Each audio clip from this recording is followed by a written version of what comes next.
What's up, everybody? It's Chris with a Brush of Knowledge. So today I'm going to be talking to you about how a person with a low income can actually save money for retirement. So this goes out to all you trade workers out there. So let's just get started here. So the very first thing that I want to talk to you about is eating out. And I know a lot of people, that's kind of the highlight of the week, is going out, kind of Friday night, date night kind of thing. But I'm not talking about that. I actually think that you should budget for date nights and stuff like that. You gotta have fun.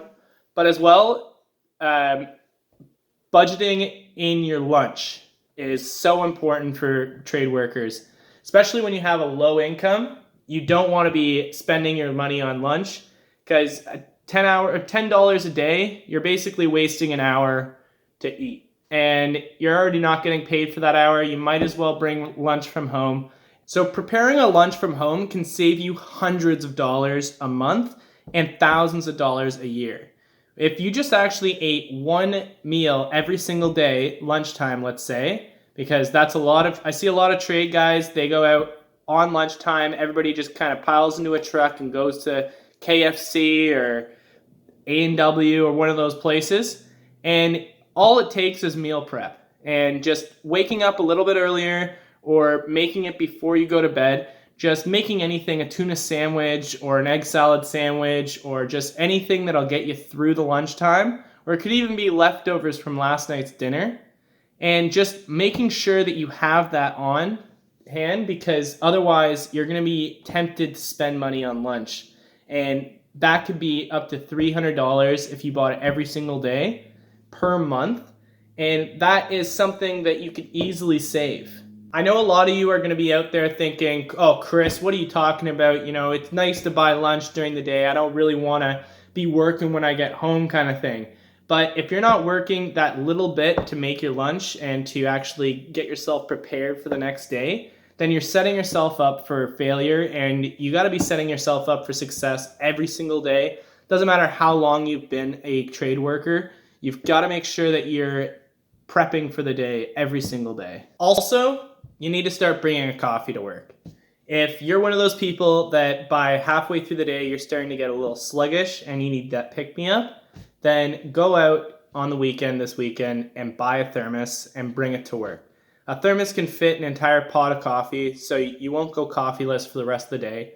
And just make sure that you bring that with you every single day, because if you're just spending $2 on a coffee, and let's be honest, coffee isn't $2 most places, then you're spending $60 a month if you bought it every single day that you wouldn't be able to save otherwise. So mix with the lunches, that's $12 a day. So that would be $360 that you're spending every single month on food that you could be buying at home. And quickly, if you could take the time and hit that like button down below if you're enjoying the video. Leave a comment down below if you want me to address any topics or if you have any feedback. And hit that subscribe button if you want to see more videos like this in the future, because it helps me out a lot and I just want to get back to you guys. The second thing you need to stop doing when you go home for the evening is buying a cold beer. I know how wonderful it sounds after a hot, hard day at work to go home and crack a cold one with the boys. But that cold one is stopping you from having some cold, hard cash. And what do you want more, a cold beer or cold cash? Because personally, I know that for my priorities, then cash is always king, and I'm going to be looking for that cheddar. Another thing is, it's not healthy to be drinking every day.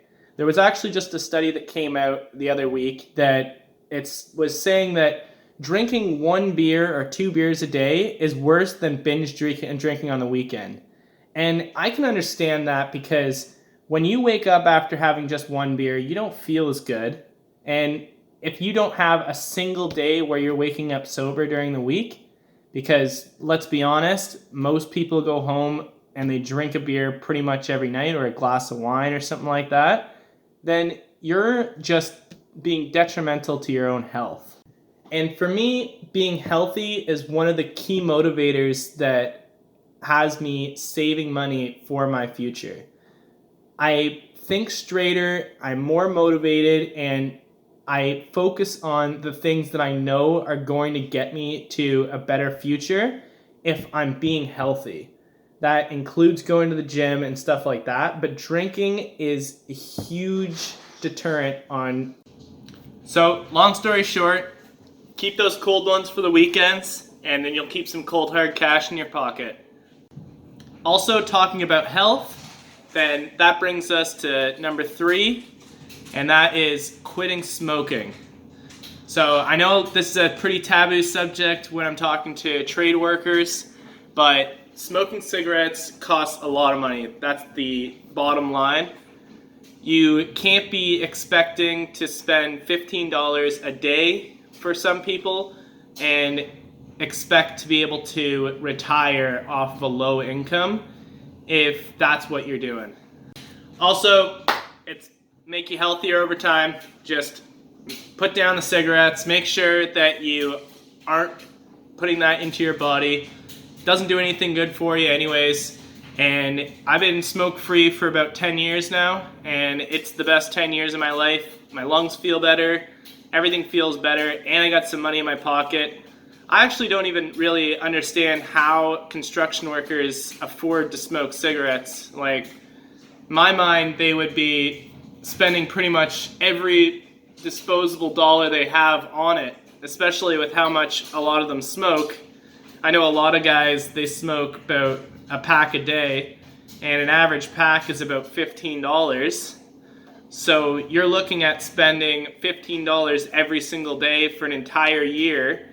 You're looking at $4,500 easily just blown on cigarette smoking. So cut that one out, cut the alcohol, cut eating out, and you'll be saving a lot of money. So now I'm gonna just run the numbers quickly and figure out how much you could actually save every single year if you cut those 3 things out, and I'll be back in 2 seconds. So if you took that full amount every single year, it'd be about $12,315. And if you save that and invested it into the stock market, which you should be doing if you're saving any money anyways, and we were on a conservative estimate of about 6%, then you'd be looking at $160,000. So let's just think about this. If you took that $12,000 and we put it into an investment account and it was making about 6% per year, and you continue to invest that $12,000 every single year for 10 years, after only 10 years, you would have $164,000. If you just did that for 10 years and then left it in the account without touching it, without investing anything after that for 20 more years, you'd have over $1 million. For somebody who already is used to making a low income, $1 million is well more than you'd need to retire at any age. With all of that, if you just did these 3 things, you'd be able to save enough for your retirement and be able to retire at any age, even with making a low income. So, with all that being said, have yourself a great day. Thanks for sticking around, and this was a brush of knowledge.